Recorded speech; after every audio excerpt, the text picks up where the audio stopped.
¿Es básicamente lo mismo? Va a ser similar, pero no es lo mismo. La anemia megaloblástica es la que tiene volumen corpuscular alto. Esa es la anemia macrocítica, megaloblástica. Cuando tenemos una anemia megaloblástica, dime una causa que no sea perniciosa.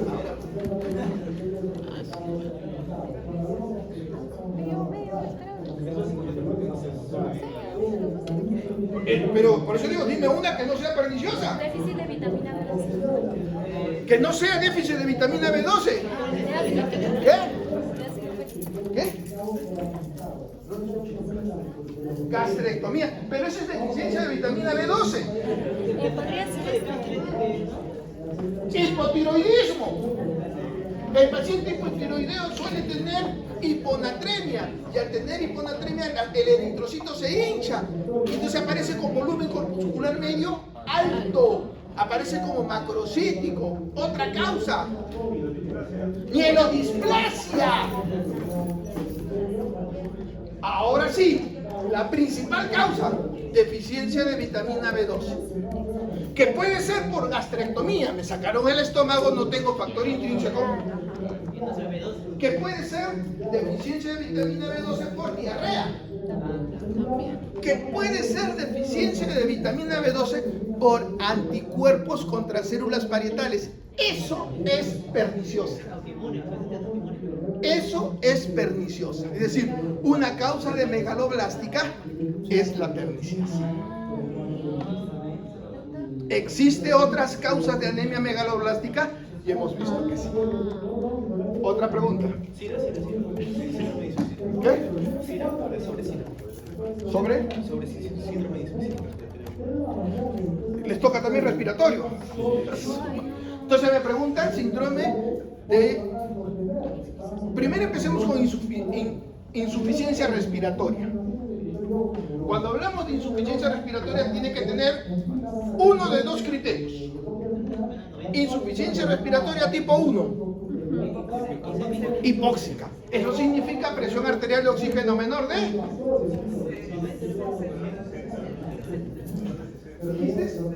60. Y la de tipo 2, hipercápica. Eso significa que puede tener hipoxemia más elevación de por encima de 50. Entonces, la cosa ya queda clara para hablar de insuficiencia respiratoria. Entonces, voy a tener causas de insuficiencia respiratoria tipo 1 y voy a tener causas de insuficiencia respiratoria tipo 2 y hay también mixtas. Vámonos a la más fácil, que es respiratoria 2. ¿Por qué lo más fácil es respiratoria 2? Porque está elevado esencialmente, ¿qué? CO2. ¿Por qué se eleva CO2? Porque no Porque la bomba no funciona. La bomba que permite botar CO2. ¿Dónde empieza la bomba que permite botar CO2? El centro, el cerebro, porque el cerebro le dice a tus intercostales respira, porque el cerebro le dice a tu diafragma muévete. Si el cerebro tiene un problema, un stroke, entonces ese paciente, la bomba va a fallar, va a hipoventilar. Por eso que la elevación de CO2 es siempre hipoventilación.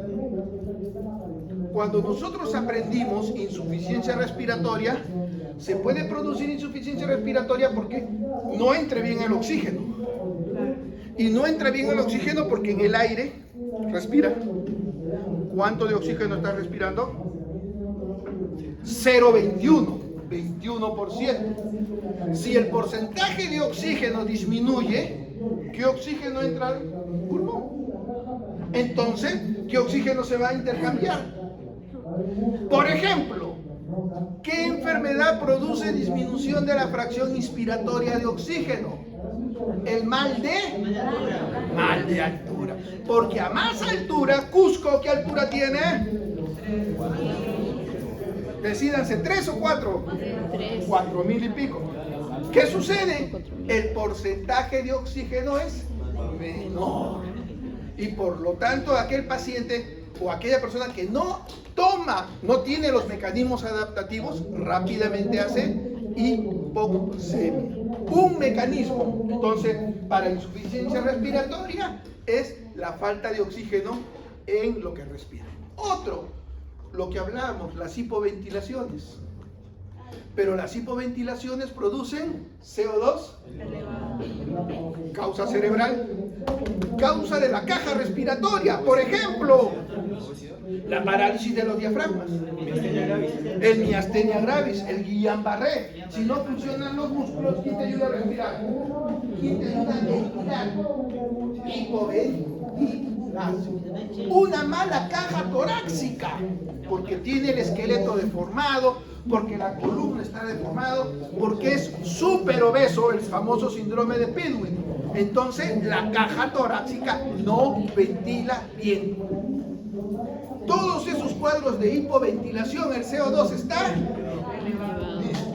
Nos quedan dos mecanismos fisiopatológicos de hipoxemia. ¿Cuáles son? El desequilibrio, ventilo-perfusión y el de la membrana basal para el intercambio de oxígeno. 4 mecanismos en los cuales todos los procesos de insuficiencia respiratoria pueden explicarse. Entonces, esa es la parte que tienen que revisar y que estoy seguro que les han enseñado. Los 4 mecanismos. Paralelo a esto, les dije yo, para hablar de insuficiencia respiratoria necesitamos una presión arterial de oxígeno menor de 60. Pero no a todos los pacientes voy a estar agarrando banderillando. ¿Qué cosa nos ha enseñado el COVID? La saturación de oxígeno. 60 de PaO2. ¿Cuánto de saturación es generalmente? Y eso se los han enseñado con una curva. Cuando han hecho la fisiopatología se los han enseñado con una curva. Hipoxemia y saturación. 90 de saturación es generalmente 60. Es decir, si tú le pones el pulso oxímetro a tu paciente y dice 95, no es insuficiencia respiratoria. No significa que no tenga hipoxemia, porque ese que tiene 95 probablemente tenga 70 o 80 de PaO2, que ya es hipoxemia.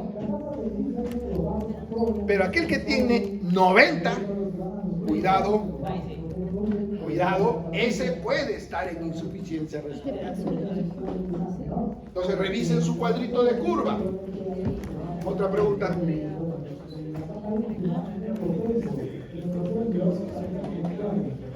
Alguien me mandó una pregunta. ¿Dónde está? Si lo veo. Creo que sí lo veo. Hablando de alcalosis. ¿Cuándo puedo tener acidosis respiratoria y acidosis metabólica? Porque puede estar dentro de los trastornos mixtos.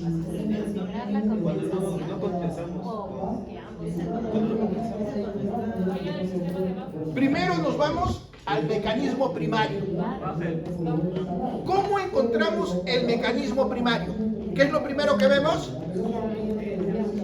pH. Para hablar de pH, para hablar de acidosis, ¿cuánto tiene que estar el pH? Menos de 7,4. 7,30. Eso es acidosis. Para hablar de respiratorio, ¿cómo debe estar el CO2? Elevado. Ya les dije, no me interesa el bicarbonato. Yo veo el pH y veo el CO2. Entonces mi pH está bajo, 7,3. Mi CO2 está en 60. ¿Qué cosa es?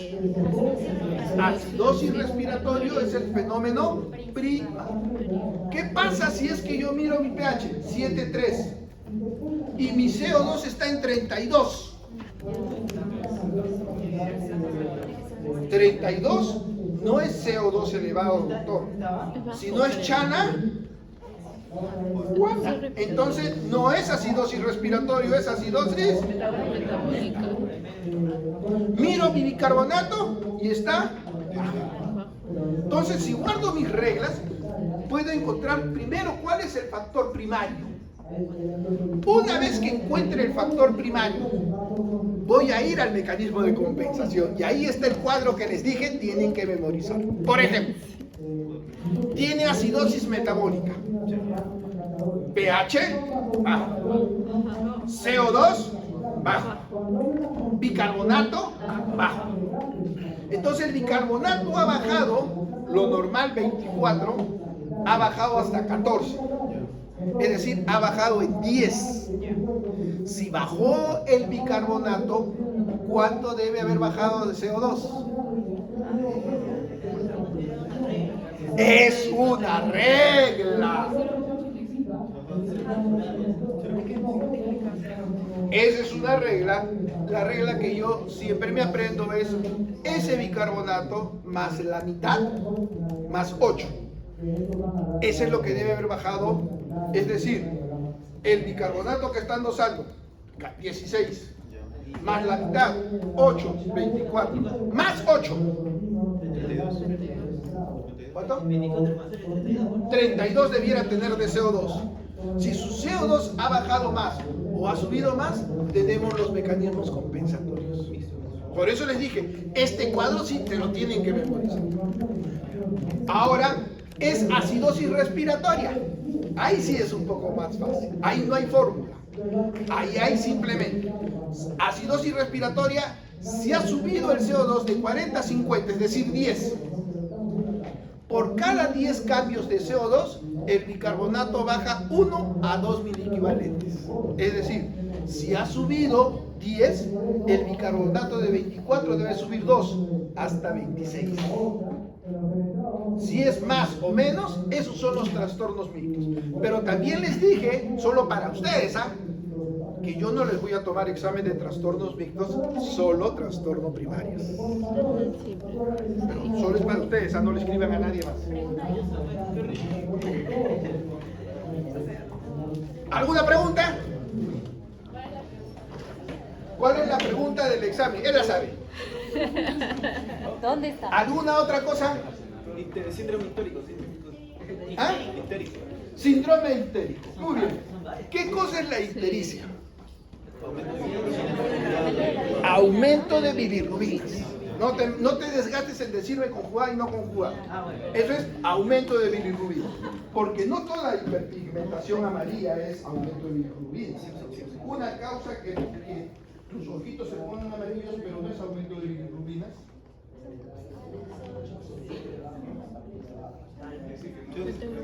Una causa que no sea bilirrubinas, el paciente que agarra y se come una caja de mandarinas. Carote, hipercarotinemia, pseudohistericia. Entonces la histericia es aumento de bilirrubinas. Muy bien. ¿De dónde aparecen las bilirrubinas? La degradación de los glóbulos rojos. Estalla el glóbulo rojo y aparece una bilirrubina que se llama indirecta. Esa bilirrubina indirecta pasa por la sangre y llega ¿a dónde? Al hígado, donde debe conjugarse. Primero se debe captar. Segundo, conjugarse. Tercero, excreción. Excreción intrahepática, excreción extrahepática. Nuevamente, destruirse, captarse, conjugarse. Excreción intrahepática se llama excreción intracanalicular. Y excreción extrahepática. Entonces son las cosas que tenemos que recordar. Entonces la bilirrubina indirecta, preferentemente es por destrucción de eritrocitos. Demórate un ratito. Me gustó. Predominantemente es porque estallan los glóbulos rojos, mayor bilirrubina indirecta. Esa bilirrubina indirecta tiene que ¿qué? Tiene que ¿qué? Ser captada por el hígado. ¿Qué pasa si no puede ser captado? ¿Qué dijiste? Síndrome de Gilbert. Síndrome de Gilbert. Esa bilirrubina indirecta llega al hígado y no puede entrar, no puede ser captada. Síndrome de Gilbert. Una vez que es captado, entonces el síndrome de Gilbert, la bilirrubina es indirecta. Muy bien, una vez que es captado tiene que ¿con quién? ¿Cómo es? Glucuronil transferasa. Entonces, hablamos de enzimas. Enfermedad. Síndrome. Krieger-Najjar 1 y otro. Ausencia total de la enzima. Entonces, si no se puede conjugar, ¿cómo está la bilirrubina? Indirecta. Entonces, cuando hablamos de bilirrubina indirecta, no solo es hemólisis. Puede ser que no se capte o puede ser que no se conjugue. Una vez que se conjugue, tiene que excretarse.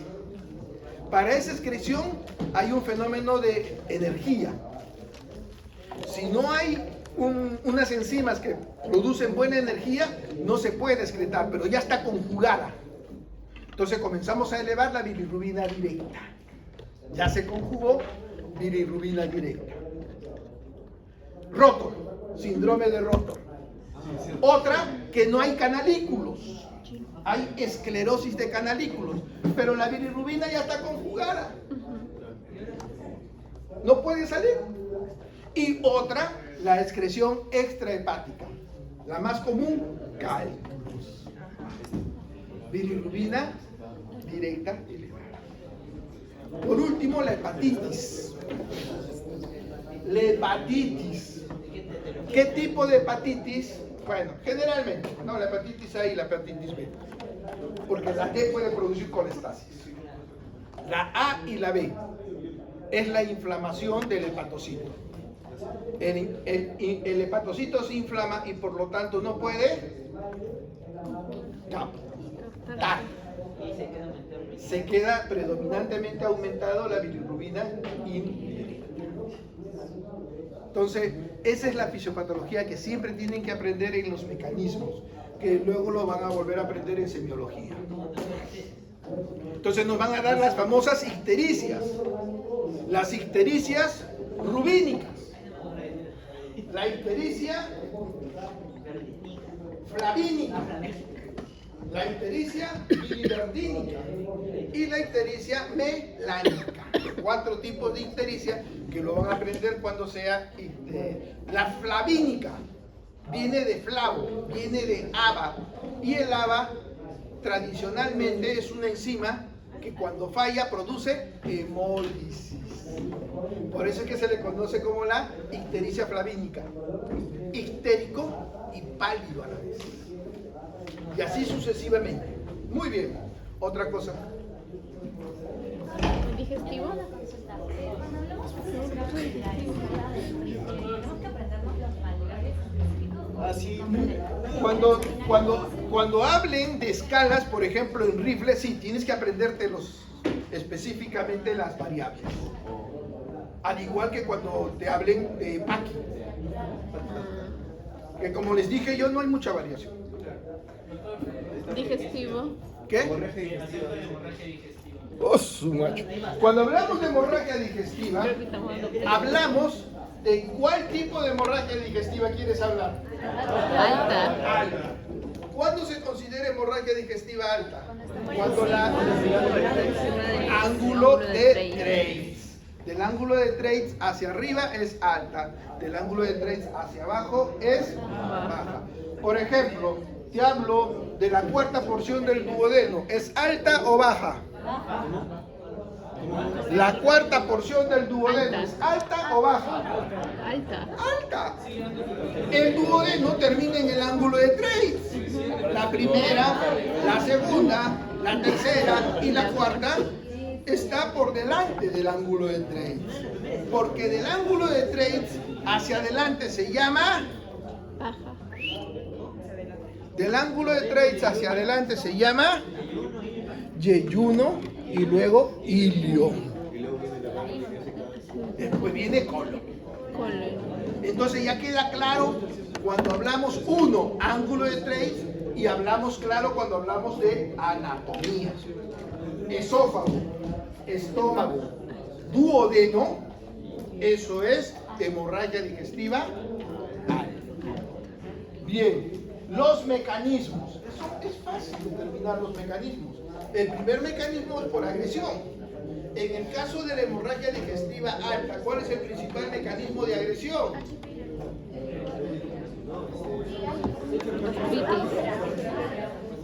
Mecanismo de agresión, el ácido. Ácido clorhídrico es el principal mecanismo de agresión. ¿Cuál es el principal mecanismo de protección? El moco y la mucosa. ¿Por qué es importante esto? Porque ese es el equilibrio que se tiene que tener: mecanismo de agresión y mecanismo de daño. En el caso de la hemorragia digestiva alta, o predomina la agresión o predomina los mecanismos de protección. Por ejemplo, si yo uso AINES, ¿qué produce el AINES? ¿Agresión o protección? Agresión. A ver, levanten la mano los que dicen que es agresión para meterles un cocacho. ¿El AINE aumenta el ácido clorhídrico o el AINE disminuye el moco, la perfusión? Entonces, ¿actúa sobre la agresión o actúa sobre la protección? Tenemos que tener claros nuestros mecanismos.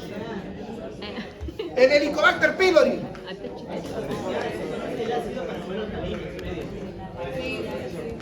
Los dos mecanismos, pero especialmente no, es la disminución de la protección. Porque el Helicobacter pylori, ya saben ustedes, se protege a sí mismo, y al protegerse a sí mismo disminuye los factores de protección. ¿Qué más? En cambio, la hemorragia digestiva baja, ¿qué predomina más? Los mecanismos de daño, pero no por ácido, sino, por ejemplo, divertículos, hemorroides. Es decir, son alteraciones anatómicas. Desgarro anal. Por eso son alteraciones anatómicas. ¿Ya? La hemorragia digestiva alta, en presencia de ácido clorhídrico, ¿de qué color se ponen las heces? ¿Cómo se llama eso médicamente? Ya la cosa queda clara. En la hemorragia digestiva baja no hay melena, pero existen varios conceptos. Dime uno. Hemorragia digestiva baja, las deposiciones.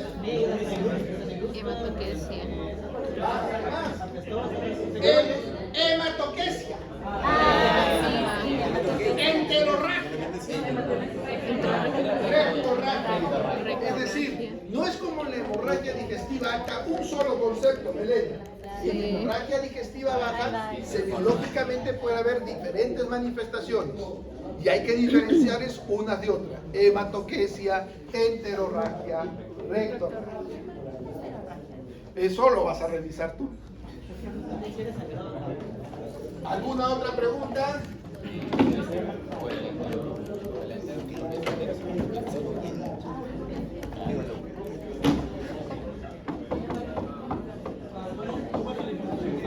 Fisiopatología de la hipertensión portal.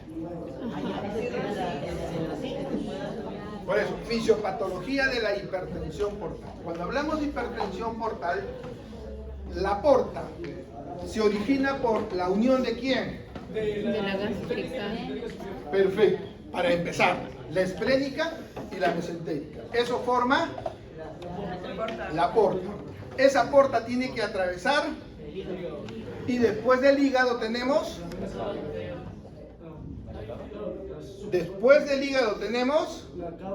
las suprahepáticas que terminan en la cava inferior. Entonces tenemos una porta antes del hígado. Entonces se llamará prehepática. Tenemos una porta que está en el hígado. Se llamará hepática. Y tenemos una porta que está después del hígado. Suprahepática. Entonces cuando hablamos de hipertensión portal, tenemos todos esos mecanismos. Por ejemplo, ¿cuál sería el mecanismo que eleve la presión en las suprahepáticas? ¿Por qué se puede elevar la presión venosa portal por daño de las suprahepáticas? ¿Qué? No, eso sería hepática. Un trombo, la trombosis de las venas suprahepáticas. Pero trombosis. Y la otra, insuficiencia cardíaca. Si el paciente no funciona su corazón izquierdo, capilar pulmonar, arteria pulmonar, ventrículo derecho, aurícula izquierda, cava superior, suprahepáticas, hígado, porta, hipertensión portal, posthepática, secundaria a un problema de insuficiencia cardíaca. Lo que antiguamente se llamaba cirrosis cardíaca. Ahora se conoce como hepatopatía congestiva.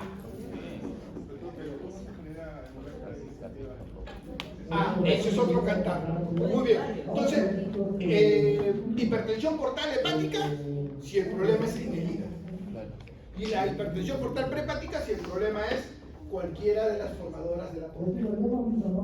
Ahora, él me pregunta cómo se genera la hemorragia. Muy bien. Acuérdense que cuando hablamos de hemorragia digestiva alta por hipertensión portal, estamos hablando de varices esofágicas. Entonces, ¿qué tiene que ver la hipertensión portal con varices esofágicas? Entonces, tenemos que acordarnos, esófago tiene 3 drenajes venosos. Un drenaje venoso inicial, inferior, un drenaje venoso medial y un drenaje venoso superior. El drenaje superior va hacia la cava superior y la parte superior de la cava inferior. El drenaje medio va esencialmente hacia la cava inferior. Pero el drenaje inferior debiera subir. Puede ir también hacia el hígado. Ahí empieza el problema de la hipertensión portal. Si el hígado está obstruido, comienza a aumentar las varices esofágicas inferiores. ¿Por qué? Porque esas venas que iban hacia el hígado no pueden atravesar. Comienza a aumentar el flujo hacia el plexo gástrico y de ahí hacia la esofágica inferior. Y eso es lo que te genera las varices. Primero las varices esofágicas y luego la ruptura de las varices. Entonces lo que tú tienes que acordarte es ese drenaje de las esofágicas inferiores. ¿Cómo va hacia el hígado? Pero el hígado está obstruido por la cirrosis. ¿Alguna otra pregunta? Jóvenes, 9:15, mi esposa me va a matar.